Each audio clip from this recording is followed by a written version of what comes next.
नमस्कार। सभी किसान भाई बहनों को चौपाल कार्यक्रम में हार्दिक स्वागत है।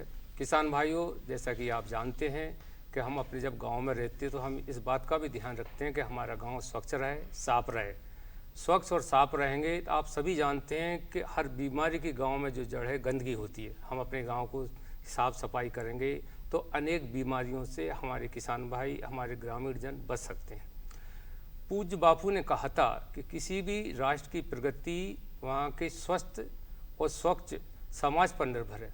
हमारे गांव के लोग सफाई पे विशेष ध्यान देते हैं। खास तौर से खेती बाड़ी जो हमारे किसान भाई करते हैं वो कैसे सफाई पे ध्यान रखते हैं और सफाई से हमारे देश को, प्रदेश को, शहरों को क्या लाभ मिलता है, इस संबंध में भी हम चर्चा करेंगे। तो किसान भाइयों, सबसे पहले मैं आपका परिचय करा देता हूँ। हमारे पास आए हैं कृषि विज्ञान केंद्र पवारखेड़ा होशंगाबाद से डॉक्टर विजय अग्रवाल जी। आप हमें स्वच्छता के साथ साथ उद्यान की फसलों में क्या सामूहिक कार्य करना चाहिए, इस संबंध में जानकारी देंगे। रतलाम पिपलोदा विकासखंड से आए डॉक्टर मनीष कुमार जी, वो हमें ये बताएंगे कि हमारे जो पशुपालक भाई हैं उन्हें इस समय क्या कार्य करना चाहिए और पशुपालक भाइयों को स्वच्छता रखने से कितना फ़ायदा हो सकता है, इस संबंध में जानकारी देंगे। मेरे पास में हैं कृषि विज्ञान केंद्र बैतूल से डॉक्टर संजीव वर्मा जी, वो स्वच्छता के साथ साथ जो सामूहिक फसलें हैं जैसे सोयाबीन, धान इत्यादि फसलें, इस संबंध में जानकारी देंगे। किसान भाइयों, हमारे साथ में कई भाई और बहनें भी आई हैं जो किसान गांव से आए, प्रदेश के विभिन्न अंचलों से आए हैं, तो हम उनका भी परिचय ले लेते हैं। अपना परिचय दीजिए। मैं ललिता कुशवाहा, ग्राम सिमरिया, रीवा जिला से आई हूँ। मैं खेती और बाड़ी दोनों करती हूँ। मेरे यहाँ सब्जियों का उत्पादन अधिक होता है, जो हमारे आर्थिक स्रोत भी है वो। जी। रघुवंशी जी, आप बताएं। मैं राकेश कुमार रघुवंशी, ग्राम घाना बहेड़िया, तहसील उदयपुरा, जिला रायसेन से हूँ। मैं प्राकृतिक खेती और पशुपालन दोनों करता हूँ। जी, धन्यवाद। अब बोले। मैं रामकृष्ण रघुवंशी, जिला रायसेन, ग्राम नानपुर से आया हूँ। मेरा व्यवसाय किसानी भी है और अपना पशुपालन भी है। जी। मैं अशोक मारन, ग्राम मेंडोरी, जिला भोपाल से हूँ। मैं खेती के साथ साथ पशुपालन भी करता हूँ। मैं बंटी कुशवाहा, ग्राम बिलोन, जिला सीहोर से हूँ। मैं खेती भी करता हूँ और पशुओं का भी काम करता हूँ। जी।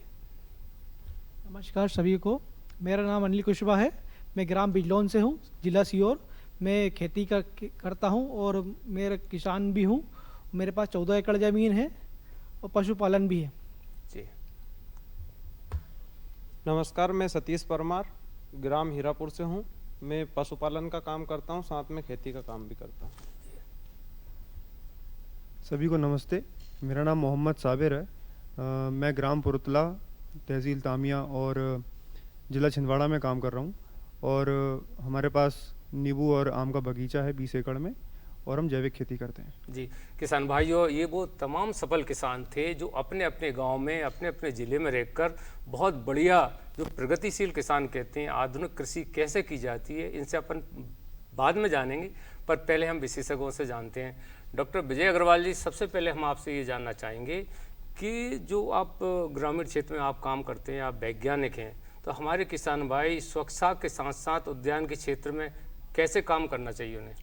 देखिए, आपने अच्छी बात पूछी। जैसा कि हम सभी जानते हैं कि मनुष्य को स्वस्थ रहने के लिए स्वच्छता बहुत ही आवश्यक है। वैसे ही उद्यानिकी फसलें में चाहे आप बोलेंगे कि फलों की खेती है, सब्जियों की खेती, फूलों की खेती, औषधीय पौधों की खेती, सभी में सफाई का बहुत ही ज़्यादा महत्वपूर्ण योगदान है। ये निर्भर करता है, अगर हम खेत को साफ सफाई रखते हैं तो इससे उत्पादकता और जो गुणवत्ता होती है, आज के समय में बाज़ार में जब हम चीज़ों को ले जाते हैं, अपने उत्पाद को ले जाते हैं, तो उसका अच्छा मूल्य मिले, किसानों की यही आशा रहती है। तो ये संभव होगा जब हम पूरी तरह से अपने खेतों को स्वच्छ रखेंगे। तो स्वच्छता के अंतर्गत सबसे पहले खेतों को साफ सफाई रखें, उसमें खरपतवार मुक्त रखें खेतों को। और बहुत बार जैसे अभी बारिश का मौसम है, आपकी पुरानी जो फसलें लगी हुई थी, बगीचे में फसलें लगी हुई थी, तो उसकी कहीं पर ग्रसित टहनियाँ पड़ी हुई हैं, रोगग्रस्त टहनियाँ हैं, पत्ते हैं, बीमारी, तो ये क्या करते हैं, ये पत्ते हुआ, टहनियाँ हुई या खरपतवार हुए, ये रोग को अपने अंदर समेट के रखते हैं और भविष्य में जब हम फसलें लगाएंगे तो उसमें ये रोग जाएंगे। तो इनको खेत को आपको साफ सफाई रखना है। इसके साथ साथ जो हम अपने उपकरण उपयोग में लाते हैं, विशेषकर जब ग्रीन हाउस वगैरह में हम खेती करते हैं उद्यानिकी फसलों की, तो अगर रोगग्रस्त पौधा है, एक अगर उपकरण में किसी प्रकार का फफूंद या बैक्टीरिया से ग्रसित है तो दूसरे पौधों में भी फैलने की संभावना उसमें रहती है। तीसरी चीज़, जब हम साफ़ सफाई कर ही रहे हैं तो जो पत्तियां हैं, खरपतवार हैं, इनसे आप इनको खेत में फेंकने की अपेक्षा इनसे बहुमूल्य जो है जैविक उर्वरक है, जैसे गोबर की खाद के साथ आप गोबर के साथ इसको मिलाकर इससे आप है ना नाडेप बना सकते हैं, साथ साथ वर्मी कंपोस्ट बना सकते हैं। तो साफ़ सफाई भी खेतों की हो जाएगी और साथ में हमें जो खेतों के लिए खाद भी मिल जाएगी। किसान भाइयों, जो किसान भाई साग सब्जी फल इत्यादि की खेती करते हैं, अगर वो वहीं से सड़े गड़े फलों को वहीं अलग कर दें और उसको वहीं जैविक खाद बना लें, तो सड़े गड़े जो फल होते हैं उस पर मक्खियाँ बनाती हैं, उससे भी अनेक रोग हो सकते हैं। तो शुरुआत तो उद्यान की जो फसलों वाले किसान भाई भी कर सकते हैं, स्वच्छता का इससे लाभ मिलेगा। अब मैं डॉक्टर मनीष कुमार जी से जानना चाहूँगा कि जो किसान भाई पशुपालन का काम करते हैं वो स्वच्छता के साथ साथ पशुपालन पर कैसे ध्यान दें? जैसा कि हम सभी जानते हैं कि स्वच्छता का जिस प्रकार से मानव जीवन में महत्वपूर्ण योगदान है, उसी प्रकार से पशुपालन जीवन में भी स्वच्छता का बहुत ही अत्यंत महत्वपूर्ण योगदान है। क्योंकि अगर स्वच्छता रहेगी तो हमारे जो पशुपालक हैं तो उनकी आर्थिक स्थिति को सीधा लाभ होता है। अगर पशु जैसे किसी शेड में बंधे हुए हैं तो पशु क्या करते हैं कि मलमूत्र करते हैं या गोबर करते हैं, तो अगर हम साफ सफाई नहीं करेंगे वहाँ पे तो वो सारी बीमारियों का एक जनित हो गए और पशुपालन की जो पशुओं की उत्पादक क्षमता है वो कमज़ोर हो जाएगी और कई प्रकार की बीमारियां होंगी तो जो पशुओं को प्रभावित करेंगी। उसी प्रकार से अगर हम जैसे सुबह सफाई करते हैं और अगर शाम को साफ़ सफाई करते हैं तो बीमारियां भी कम होगी और पशुओं की स्वास्थ्य और उनकी जो उत्पादन क्षमता है वो भी इम्प्रूव रहेगी। और इसी प्रकार से अगर बीमारियां कुछ होती हैं तो प्रजनन क्षमता पर भी इफेक्ट पड़ता है। अगर जैसे आपने गांव में देखा होगा कि कुछ जो हमारे गांव में पशु की असामाजिक मृत्यु हो जाती है तो हम क्या करते हैं कि उसे किसी पर्टिकुलर जगह पर उसे फेंक देते हैं खुले में। तो उससे क्या होता है कि बहुत सारे जो वहाँ के जो लोकल जो पशु होते हैं जैसे कुत्ते हुए वो उन्हें खाते हैं और कुछ बीमारियों को उनकी जड़ बन जाती है कि हाँ पूरे गाँव में हो सकता है कि वो बीमारी फैलने के चांसेस बन जाते हैं, क्योंकि कुछ बीमारियाँ ऐसी होती हैं जो पशुओं से इंसानों में भी फैलती हैं। तो इसे अगर हम तरीके से रखेंगे कि तो अगर पशु को किसी प्रकार की मृत्यु हो जाती है तो एक हम गड्ढा कर सकते हैं और गड्ढा उसके पशु के अकॉर्डिंग साइज में कर सकते हैं, मतलब ऐसी जगह जो गांव से आबादी से बाहर हो है, और गड्ढे के साथ अगर उस पशु को उसमें रखते हैं और उस पर कवर कर देते हैं उसी मिट्टी के साथ। अगर लेकिन ये ध्यान रहे कि वहाँ जहाँ हम गड्ढा कर रहे हैं वहाँ पे किसी नल का स्रोत तो नहीं है, कहीं किसी पानी का बहाव तो नहीं है, क्योंकि अगर वो पानी का बहाव होगा तो वो बीमारी वो गांव में फैलने के चांसेस बन जाते हैं। तो इस प्रकार से उसी पर्टिकुलर पशु की साइज़ के अकॉर्डिंग हम उस गड्ढे को तैयार करते हैं और उस पशु को उसमें रखते हैं और उसके बाद उसमें जो भी हमारे पास जैसे नमक है या हम चूना का उपयोग करते हैं वो उसमें डाल के एक कवर कर देते हैं और उसके चारों तरफ एक कैरोसिन डाल देते हैं, जिसकी वजह से कि जो बाहर के जो पशु हैं वो उस गड्ढे को ना ऊपर जो भी हमारा जो नीचे पशु बड़ा हुआ है वो उसके कुछ ऊपर से स्पोर ना बन पाए और वो स्पोर किसी बीमारी को जनित ना कर पाए। इसलिए हम ये कहना चाहते हैं कि पशु को जिस प्रकार से हमारे जीवन में स्वच्छता का महत्व है उसी प्रकार से पशुपालन में भी स्वच्छता का बहुत ही अत्यंत महत्व। जी, तो किसान भाइयों, अभी आपने देखा कि गांव में जो हमारे पशुपालक भाई हैं, बल्कि मैं ये कहना चाहूँगा कि हर किसान पशुपालक होता है, एक दो पशु तो होते ही हैं, तो वो वहाँ अपनी साफ़ सफाई करते हैं, डॉक्टर साहब ने जैसे बताया वैसे करें वैज्ञानिक ढंग से। दूसरी बात, जो मृत पशु होते हैं उसको इस ढंग से दफन किया जाए कि उसको बाहर नहीं आए, जो कुत्ते इत्यादि जो होते हैं जंगली जानवर को नहीं खींचे, उससे भी गंदगी होती है। क्योंकि स्वच्छता का सीधा अर्थ है साफ़ सफाई, और साफ़ सफाई यानी गंदगी का सीधा अर्थ है कि अनेक बीमारियों को जन्म देना। तो हमारे पशुपालक भाई इस बात को बेहतर जानते हैं और करते भी हैं, लेकिन वैज्ञानिक ढंग से करें तो निश्चित तौर से साफ़ सफाई होगी। अब जो है फसलों के डॉक्टर हैं हमारे संजीव वर्मा जी, वो हमें बताएंगे कि स्वच्छता में कृषि का क्या महत्व है, कैसे सहयोग करते हैं किसान। किसान भाइयों, पहले तो हम राष्ट्रपिता महात्मा गांधी के इस संदेश को समझ लें कि स्वच्छता सब जगह लागू होती है। उन्होंने हमें बहुत अच्छा संदेश दिया और आज हम उसके बारे में आगे बढ़ते चले आ रहे हैं। खेती में भी वह लागू होता है। तो यहाँ मैं फसलों की जहाँ बात कर रहे हैं तो हम इसको 4 हिस्सों में बांट सकते हैं। पहला, जब हमारी फसल खेतों में लगी होती है तब वहाँ पर हमें खरपतवार प्रबंधन करके और उस खरपतवार का उपयोग भी करके, उसकी हम आगे चर्चा करेंगे। दूसरा, जब हमारा फसल खलिहानों में आती है तो वहाँ हम ग्रेडिंग प्रसंस्करण के माध्यम से अपनी जो फसल है उसको स्वच्छ बनाएं और अच्छी स्वच्छ फसल को मंडी में लेके जाएं, और चूँकि आमजन उसको उपभोग करेंगे जो, तो उनको स्वच्छ अनाज मिले। तीसरा हमारा जो भाग है वो है हमारे भंडार गृह। जब हम अपने भंडार गृहों में फसल को लेके जाएं तो आपके भंडार गृह स्वच्छ होने चाहिए, साफ़ होने चाहिए, ताकि उसमें कीड़े और बीमारी आपकी फसल पे नहीं आए। जब आप पुनः इसको मार्केट में लेके, बाज़ार में लेके जाएंगे, तब वो अच्छी फसल आपकी बाज़ार में बिकेगी, अच्छे दाम मिलेंगे। और चौथा, ये जो आपने खरपतवार प्रबंधन की जो मैंने बात बताई शुरुआत में, वो एक खरपतवार जब आप प्रबंधन करते हैं खेतों में तो स्वच्छ खेत दिखेगा, आपका फसल का अनाज आपको स्वच्छ आएगा। और इस खरपतवार को आप 2 तरह से उपभोग कर सकते हैं हमारे किसान भाई। पशुपालक जो हैं, बहुत सारे खरपतवार हमारे पशु खाते भी हैं तो उनको दें। बकरी पालक बकरियों को दें तो वहाँ उपभोग हो जाता है। फिर बचा हुआ जो वेस्ट है आपका, उसको नाडेप कंपोस्ट बना सकते हैं। कुछ खरपतवार ऐसे नाडेप कंपोस्ट में बनाने से वो पुनः हमारे खेतों में बीज अंकुरित हो सकते हैं, जैसे कि गाजर घास। ये एक बहुत बड़ा खरपतवार है। इसको हम नाडेप में ना उपयोग करके इसको हम वर्मी कंपोस्ट में उपयोग करें, यानी कि केचुआ खाद बनाने में। जब केचुआ खाद बनाते हैं तो ये केचुए जो होते हैं तो इसके बीजों को या उसके फूलों को पूरी तरह से डिकम्पोज कर देते हैं, यानी कि ख़त्म कर देते हैं। तब उसको हम खेतों में उपयोग करते हैं तो वो एक अच्छी स्वस्थ खाद रहेगी और उससे हमारे खेतों में पुनः खरपतवार उगने की संभावना कम हो जाएगी। तो इस 4 तरह से हमें अपनी फसलों में, खेतों में स्वच्छता रखनी है और राष्ट्रपिता महात्मा गांधी जी के संदेश को हमें खेतों से लेके, खलिहान से लेके घरों तक लेके आना है।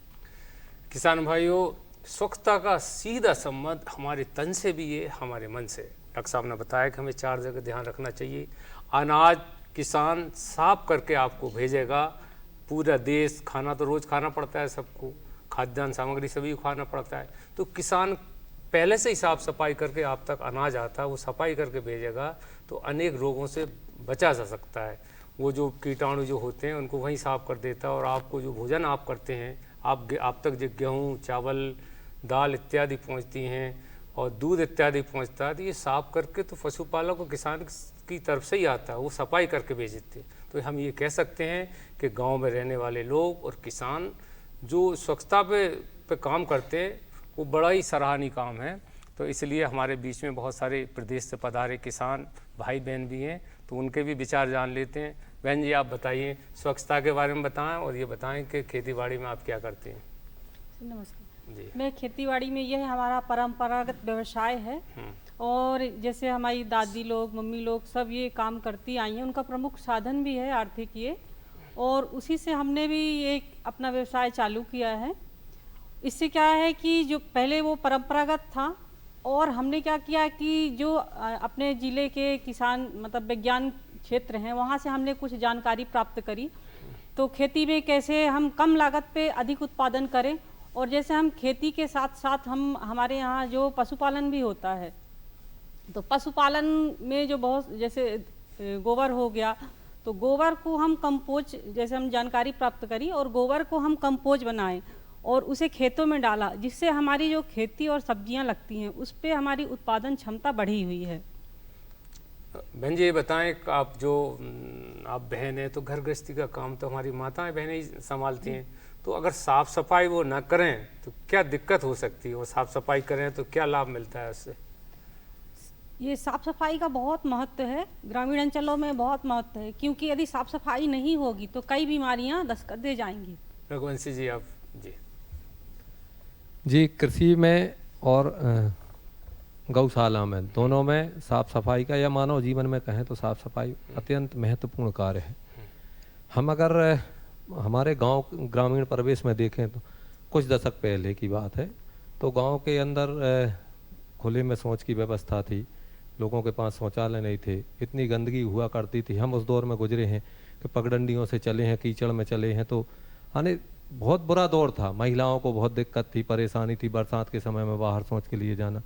इसी तरह खेती में है तो खेती में खरपतवार प्रबंधन, अगर खरपतवार का सही प्रबंधन कर लिया जाए, साफ़ सफाई कर ली जाए, हार्टिकल्चर जैसे बागवानी में की बात कहें या है, मैं प्राकृतिक खेती करता हूँ तो उसमें मेरे लिए खरपतवार तो बहुत मायने रखती है कि अगर वो होती है और उसकी मैं मल्चिंग करता हूँ। मल्चिंग करता हूँ तो मल्चिंग से बाफसा बनता है और बाफ से ह्यूमस बनता है, क्योंकि पौधे किसी हाथ से तो भोजन लेते नहीं, उनको ह्यूमस की ज़रूरत है। ह्यूमस अगर ज़मीन में होगा, आपके में अधिक मात्रा में बनेगा तो पौधों को भोजन ये बैक्टीरिया के माध्यम से उनकी जड़ों तक पहुँचेगा और पौधे स्वस्थ होंगे। दूसरे ह्यूमस आने स्वस्थ ज़मीन होगी, रासायनिक कीट खरपतवारों का और उनका उपयोग नहीं करेंगे हम, तो ऐसे बैक्टीरिया पनपेंगे जो आपके कीटों का आक्रमण होने को भी रोकते हैं, क्योंकि परजीवी बैक्टीरिया हैं जो कीटों का ही आने जीव जीवस्य भोजनम, जीव ही जीव का भोजन है, इस पद्धति से भी वो करते हैं।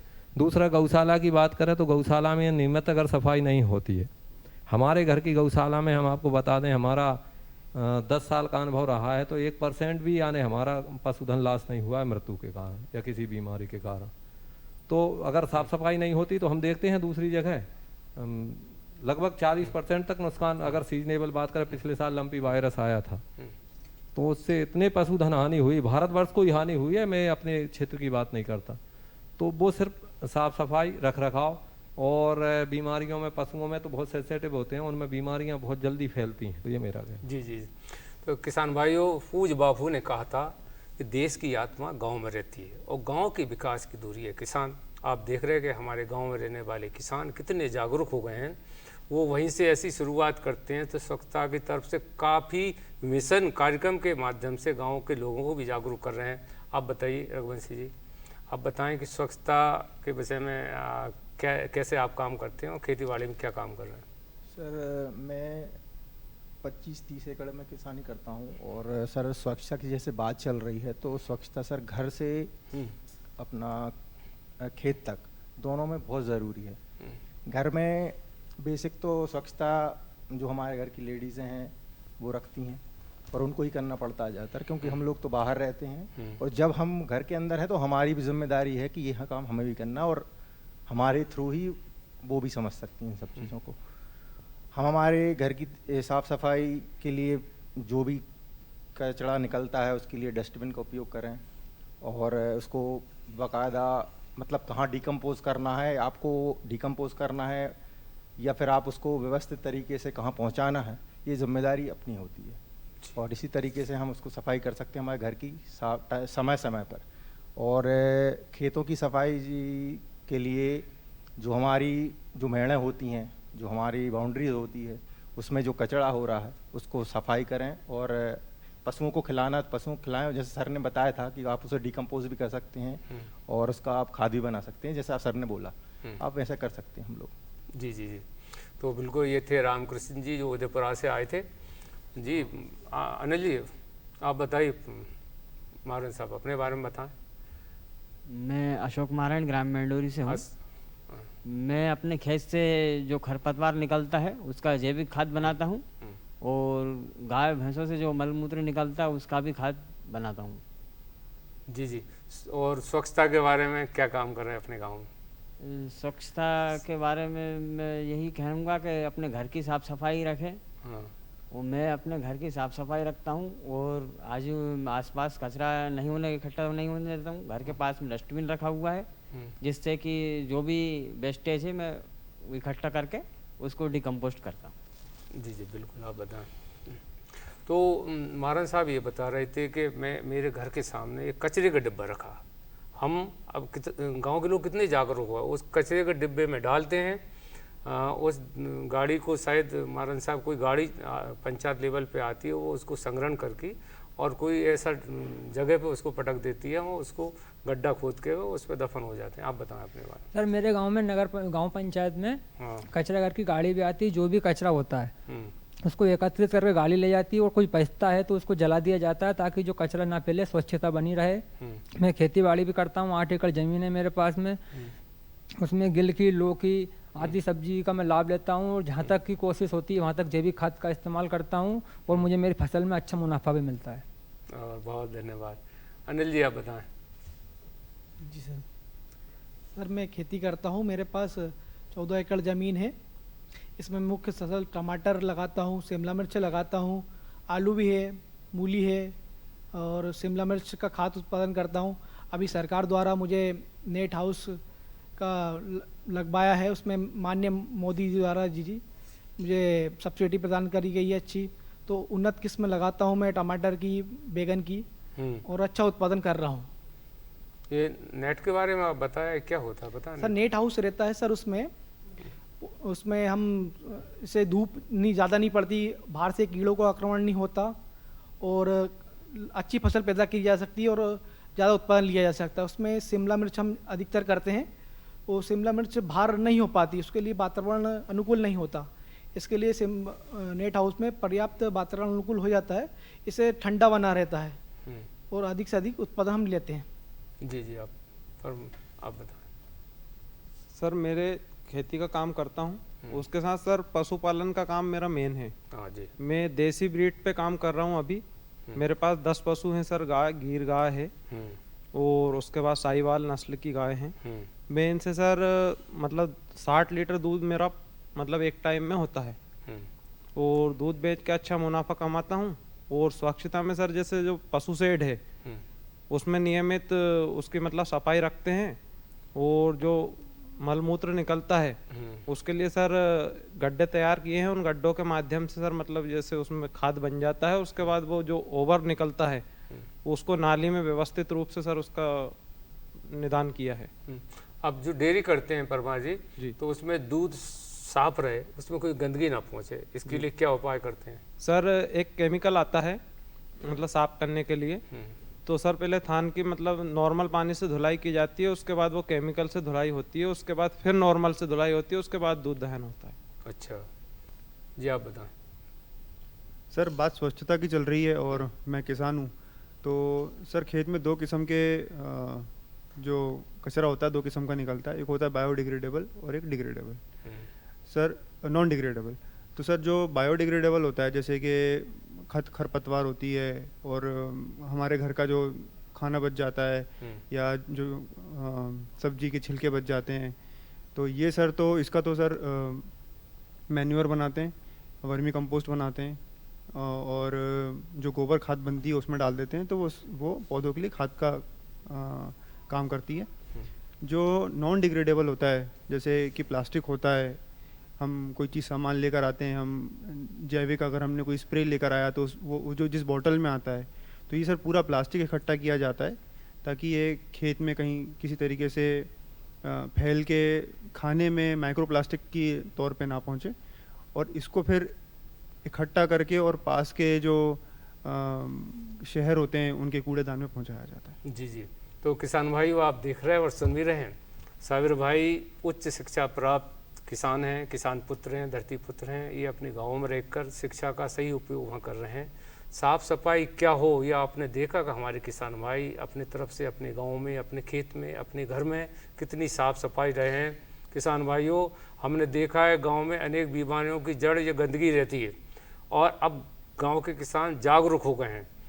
नींबू के पौधों में जो उनकी टहनियाँ होती हैं वो थोड़े दिन में काली पड़ जाती हैं, तो वो कोई रोग है, उसके लिए बचाव के लिए क्या किया जा सकता है? संक्षेप में बताएं डॉक्टर साहब। संक्षेप में ये डाईबैक रोग है जो उल्टा सूखा रोग कहलाता है। इसमें ऊपर की टहनी पहले सूखेगी और फिर नीचे धीरे धीरे करके नीचे उसमें बीमारी आगे बढ़ती जाती है। ये फफूंद जनित रोग होता है और इसके नियंत्रण के लिए सबसे अच्छा होता है कि खेत की साफ सफाई रखना, क्योंकि एक बार वो टहनी अगर हमने काट के वहीं पर फेंक दी तो ये रोग आगे बढ़ेगा। तो साफ सफाई रखिए और कॉपर वाले जो फफूंद नाशक हैं उसका आपको इसमें प्रयोग करना है। जैसे कॉपर ऑक्सीक्लोराइड सिंपल सा अपना फफूंदनाशी है, उसका प्रयोग इसमें अपन को करना है और थाले में भी इसको अपन को डालना है। और साथ में रस चूसक कीट अगर आ रहे हैं, रस चूसक कीट भी दिख रहा है तो उसका भी नियंत्रण अपन को करना रहेगा। जी, तो किसान भाई अभी आपने देखा कि हमारे जो वैज्ञानिक थे,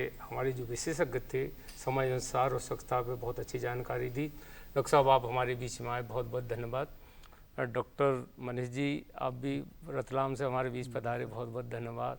संजीव जी आपने हमारे किसानों को स्वच्छता के साथ साथ खेती के संबंध में जानकारी दी, बहुत बहुत धन्यवाद। तो किसान भाइयों, आप प्रदेश की अनेक अलग अलग ज़िले और अलग अलग गाँव से आए, आपको बहुत धन्यवाद। किसान भाइयों, मैं स्वच्छता के बारे में एक लाइन बोलना चाहूँगा, आप कहें तो मेरे साथ दोहराएं। हम शपथ लेते हैं हम अपने गांव, अपने प्रदेश, अपने देश को स्वच्छ रखेंगे। आप सभी का एक बार बहुत बहुत धन्यवाद। किसान भाइयों, फिर ऐसी अगली चौपाल में नई जानकारी के साथ आपसे मिलेंगे, तब तक के लिए नमस्कार।